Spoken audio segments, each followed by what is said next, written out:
Nyi wɔnuwe wɔgbonuche. Nyi wɔnu wɔtowe kanli vɔvɔche.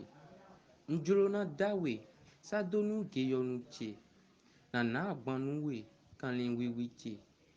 Kondokpɔ mi tɔn mɛlɛ nanɔ dzina. Bɔ mi de suɔ mi nanɔ kan dzina.